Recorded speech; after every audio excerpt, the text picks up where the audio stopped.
Vous devez lire les chapitres des prophéties de Malachie en ayant toujours cette pensée en tête. Ce sont des chapitres terribles, effroyables. Dieu dit, vous êtes frappés par la malédiction, même cette nation tout entière, Malachie 3:9. En montrant son jugement ardent, oui, ardent, touchant leur vie dans la famille, dans leur terre et en toutes choses. Des choses affreuses sont dites dans ce livre.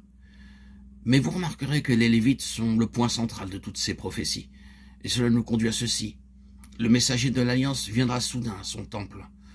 Le Seigneur que vous cherchez. Il s'assiera comme celui qui affine et purifie l'argent.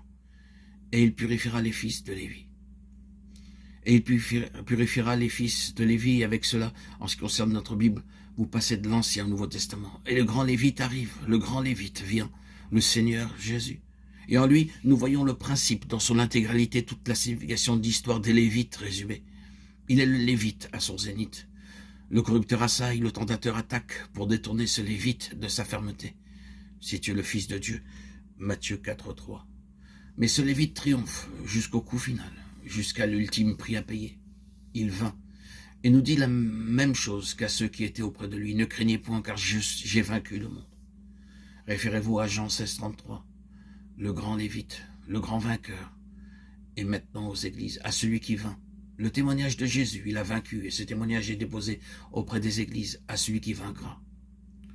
Je crois fermement que vous êtes en train de réaliser beaucoup plus que ce que je dis en vous présentant un sujet qui contient beaucoup, bien trop de trop nombreux détails pour en faire le tour en une seule fois. Si vous voyez à quoi cela correspond, tôt ou tard, à un moment ou à un autre, toute cette question de Dieu avançant pleinement vers son but surviendra. Et se posera le problème de notre condition spirituelle. S'il peut continuer avec nous, la question de notre condition spirituelle, s'il peut avancer avec nous, et s'il a au milieu de son peuple ce qui lui est indispensable pour aller de l'avant. Et je ne condamne personne en disant cela. Je déduis simplement de l'histoire et de l'histoire actuelle. Ceux-ci, tous ceux qui constituent le peuple de Dieu ne sont pas comme cela. Tous ceux qui sont enfants de Dieu ne sont pas, d'un point de vue spirituel, des Lévites. C'est l'intention du Seigneur à leur égard. C'est ce qu'ils doivent être. Le Seigneur voudrait qu'ils le soient. Mais la réalité est qu'ils ne le sont pas. Pour des raisons diverses, certaines d'entre elles sont mentionnées dans les messages aux églises. Mais la raison est ce que les seigneurs nomment souillure, corruption. C'est un mot très vaste. Il couvre beaucoup de domaines, il englobe beaucoup de choses. Mais c'est un peuple sanctifié qui est préparé pour le Seigneur et qui est vraiment, réellement séparé pour lui. Oh, chers amis, je suis tout à fait sûr que les disciples du Seigneur sont toutes dans ce sens. Ces disciplines vont dans le même sens. C'est une chose redoutable et vous pouvez ne pas apprécier que ce soit de cette manière-là. Mais un jour ou l'autre, si vous réalisez ce que cela implique, vous y viendrez. C'est une chose terrible pour le Seigneur de ne pas nous discipliner. Mes chers bien-aimés, les disciplines du Seigneur vont tous dans la même direction, dans le même sens.